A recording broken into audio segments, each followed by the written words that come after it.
Hi everyone, this is Ceevee. I hope you're fine. Today, I thought I'll share a personal story.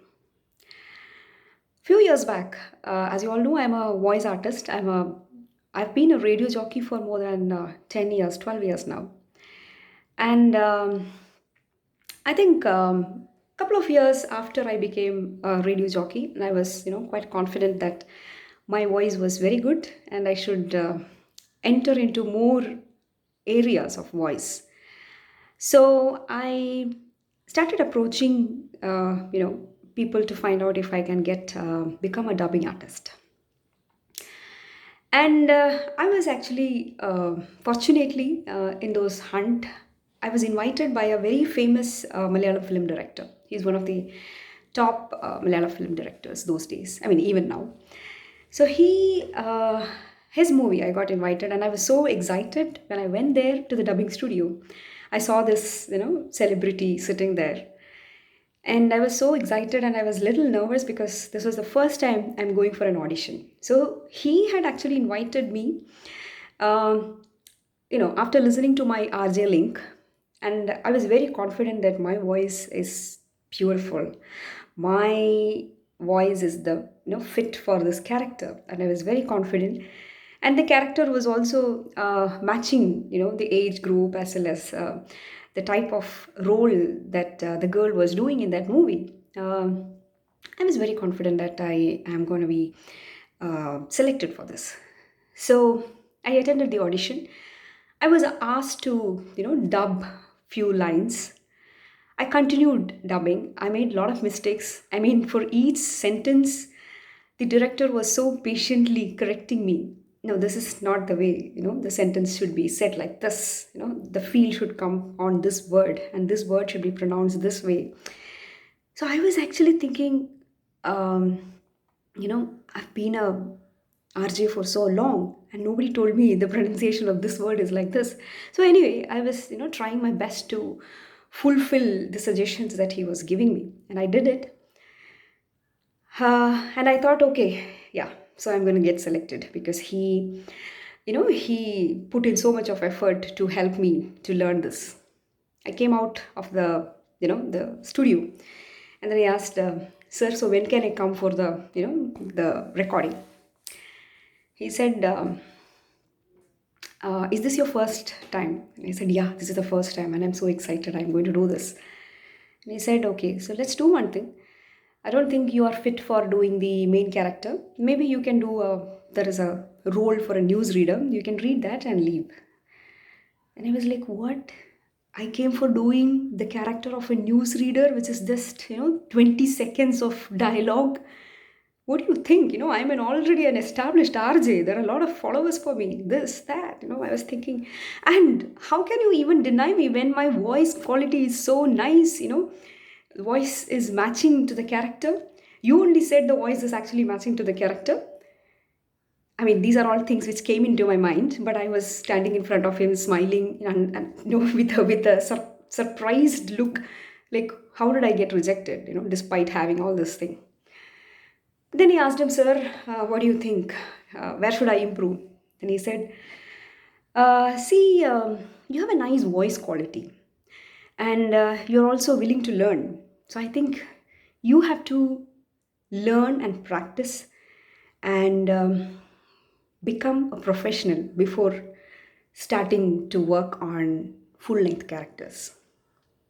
And I was like, what? See, I am already an RJ, okay, for your kind information. I am a professional. I know many things. This is my, mental dialogue.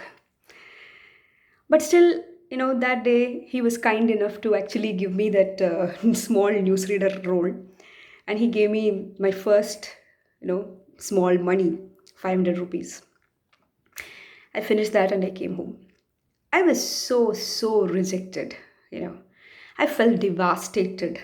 I felt like, oh my God, how can he even say that, I am not fit for this? When my voice is so matching, when the character is, fit is so there, how can he even say that, you're not? Maybe he's biased. That's what I thought. Maybe he's biased. Anyway, I was so angry, and even that night I decided I'm not going to do any more dubbing works. Okay, so why should I give my voice to unknown characters? No, I'm not going to enter into dubbing at all.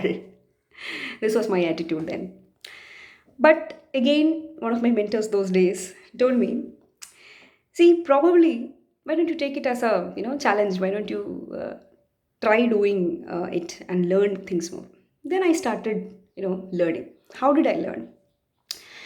For the next 3 to 6 months, I was only watching movies and characters and how they deliver the dialogues.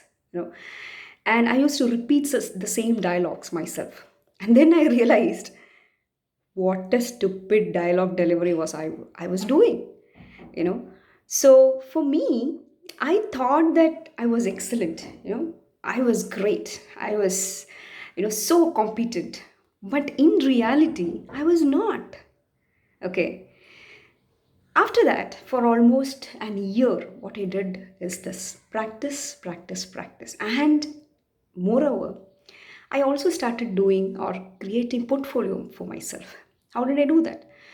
I contacted a lot of short film makers, small time movie makers, and I went and did characters which probably, characters like small nurse character, or, somebody who goes and does these things. So small, small characters, maximum the entire movie, your voice would be heard for maybe 10 seconds, 30 seconds, 1 minute or so.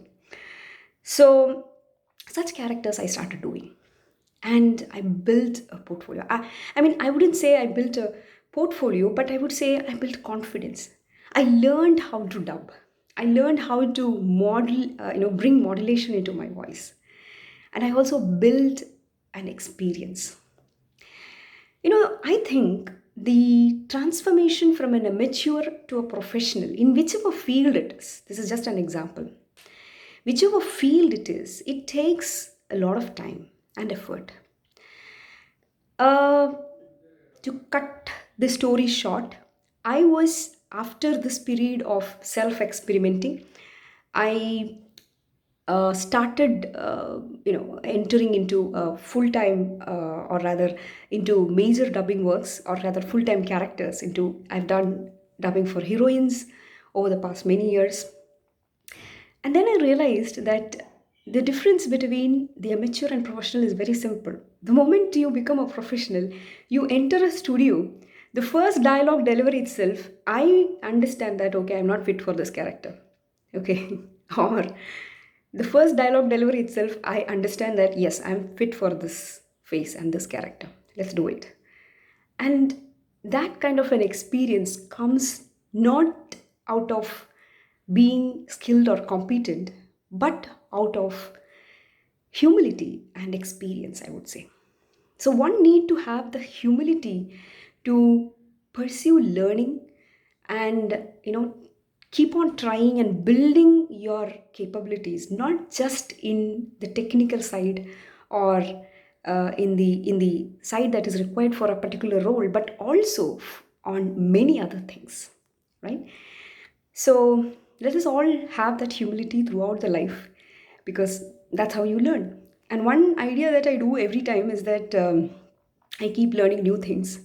I keep, I try to, come out with new challenges for my brain regularly.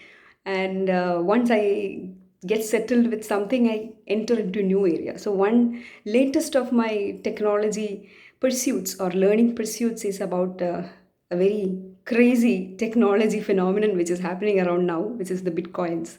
So I'm going to learn more about that. I have no clue about it, but I'm going to learn. And I know I'm a zero or an amateur right now, but if I'm interested, I will make it to become a professional there as well. So I hope the story inspired you to put some extra effort and learn, rather than complain or think that I do everything. See you in the next video. Bye.